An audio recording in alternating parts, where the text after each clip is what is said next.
Welcome back to Washington Journal. We're joined now by Representative Ami Bera. He is a Democrat of California and member of Foreign Affairs and Intelligence Committees. Welcome to the program. Thank you, Mimi. Just a real quick, if you could give us your reaction to the Minneapolis shooting by ICE agent. I mean, it was tragic. I mean, this was a mother of three. It did not look like she was driving towards the agent. It looks like she was driving away. There has to be a full investigation here. I mean, on multiple levels. First off, what ICE is doing around the country is putting innocent individuals in harm's way. So that's got to be investigated. And again, what this ICE agent did, as she's driving away, he's still firing shots. So that needs to be fully investigated and fully prosecuted if, in fact, that was what happened. And then third, Kristi Noem talked about he's just following his training. The fact is they're recruiting folks that probably are not qualified to do this.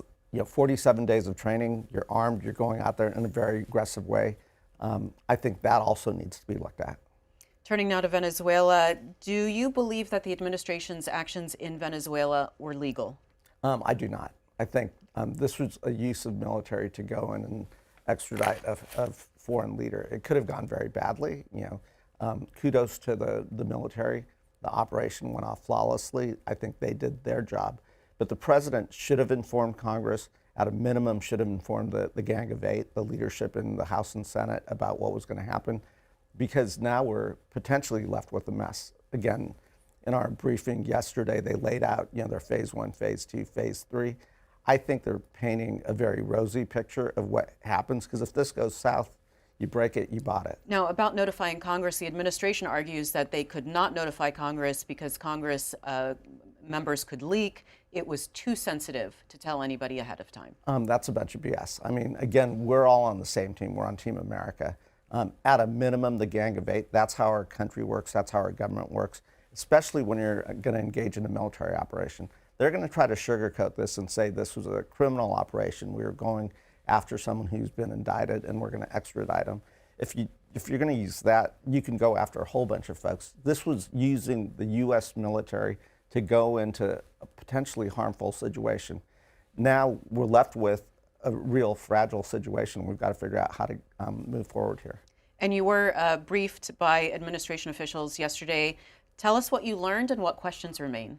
So it was Secretary Hegseth, Secretary Rubio, General Kane that primarily briefed us, including the Attorney General, Pam Bondi. We didn't learn a whole lot new. We learned, the details of the operation on the military side. Again, the military performed admirably. They did their job.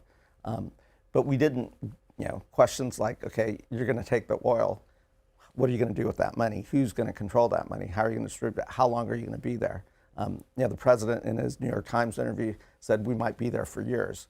Are you kidding me? If you're going to be there for years, you've got to come to Congress. You're going to ask us for money. You're going to ask us for security support, all of that. Again, Congress has to be a partner in the what next. And when you say the money that Congress would have to allocate, how much are we talking about for those security and the guarantees for the oil executives that they're asking for? They did not answer that question, and that question was asked. As far as how much? How much is this going to cost? How much did the operation cost? At a time when the American families are talking about their cost of living, what's happening in America. Even the America First MAGA base is saying, hey, we want to focus on here. The president's saying we may get bogged down in a years-long effort in a foreign country. That's a dangerous thing. And the reason why Congress needs to be involved here is, President Trump has 3 more years. If we're going to be there for years, there'll be a new president coming in. Congress is often the stabilizing force that goes from one administration to the next. Again, if he's go it alone, as soon as he leaves, what's that transition look like? If you'd like to join our conversation with Representative Ami Bera, Democrat of California, you can go ahead and start calling in now. Democrats are on 202-748-8000, Republicans 202-748-8001, and Independents 202-748-8002. One of the reasons that the administration gave for action against Venezuela is stemming the flow of drugs.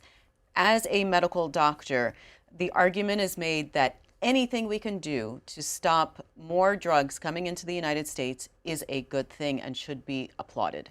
Of course. I'm a member of the Intelligence Committee. I've gone down to Mexico. I've talked to our agents down there, talked to our Mexican counterparts.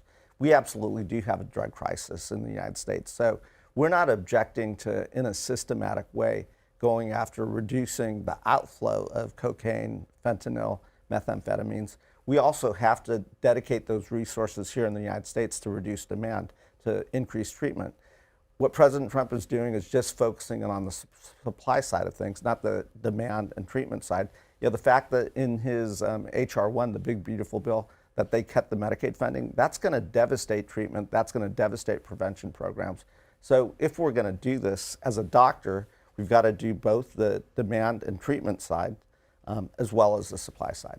And you were interviewed by Fox News, and you said that one reason for U.S. intervention in Venezuela was the goal of sending Venezuelan nationals in the U.S. back to their home country. Can you elaborate on that? I said, so clarifying, that's my opinion. I think the president has not stated that, but you know, everything that he's done with his actions and so forth, there's over 700,000 Venezuelan refugees in the United States on TPS status.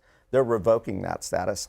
I believe that they are also going to start sending those folks back to Venezuela. They have already revoked TPS status for Venezuelans several months ago.